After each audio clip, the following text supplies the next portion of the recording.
Speaking of decreasing populations, Japan, sort of where it all started. This is the thing I've been wondering. Okay, so if you have a shrinking population, you don't have a replacement rate population. People often put their whole life savings into their residence, into the place that they purchase, under the premise that it's an investment and that it will always go up in value, their house. Well, if you have more houses, more residents, then you have new people that are willing to buy them or to give them value, then what is their value?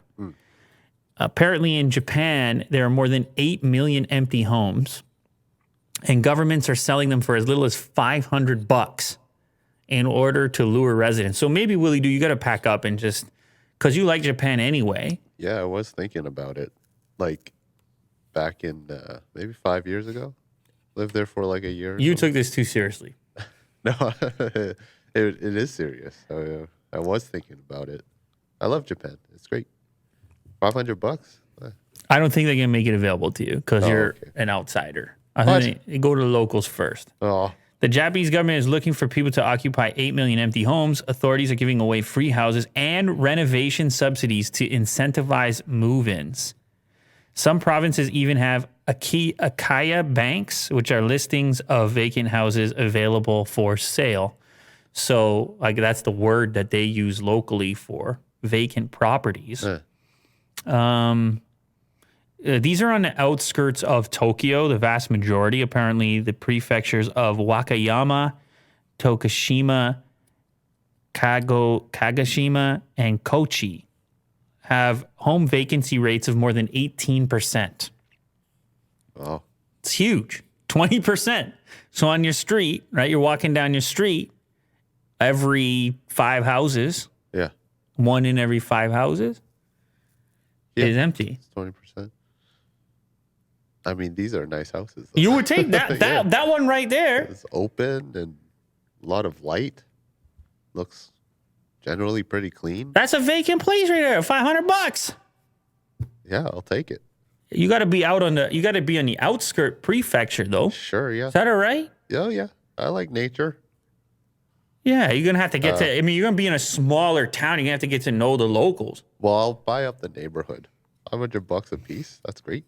62.42 million homes were unoccupied. This is insane. Like, but even though they're incentivizing it, that person's going to have to go from one home to that home. Yes. So without immigration, I'm like, where you just transferring one empty home for another empty home, or maybe people will have it as a second home or a vacation home. Anyway, they're desperate to occupy these places, selling them for as low as $455. Cities like Tochigi and Nagano have banks, websites developed by the city for abandoned homes. Nagano was where the Olympics were over there. I think you can go snowboarding over there, Will. Yeah. Yeah. I would love to go there. I mean, I'm a real estate agent right now. Well, you're selling me, and it's working. It's crazy. You think about it, man. The value of something is only what other people are willing to pay for it. There is no inherent... If we're talking in dollars and cents, the value is what the last person paid for it or what the next person's willing to pay. Even more so what the next person's willing to pay for it. Yes. As mentioned, this trend is happening elsewhere in the world. Here we have a southern Italian town, Cinquefrondi, selling off houses for €1 in an effort to repopulate an abandoned town. And how about this? Another town in Italy took it up a notch in the north, offering a similar deal, but sweetened by giving remote workers who have children a cash incentive of €9,000. So you come there, you get a house, they give you €9,000, and they say, just do your remote work from here. You have the internet. It's a nice little town. It's a nice vacation. It's a nice little town. I think you got to live there, though. I think the stipulation, you got to live there because they want, they want the town to go on and to not be a ghost town, essentially. And so that's why the children aspect, isn't it so weird? 2 consecutive stories. It's like. Sure, yeah. It's, well, the town story, it's like if you were to buy a house here, there has to be some sort of infrastructure there as well, like a grocery store or a school.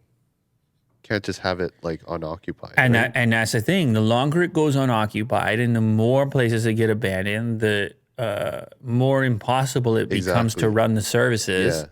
Yeah. And you see how the breakdown occurs Uh-huh. because it just seems so foreign in so many places that have been a certain way for so long. Constant growth, Yes. like all around here. It's like I don't know. It just gets bigger. I don't know. The numbers go up, Yeah.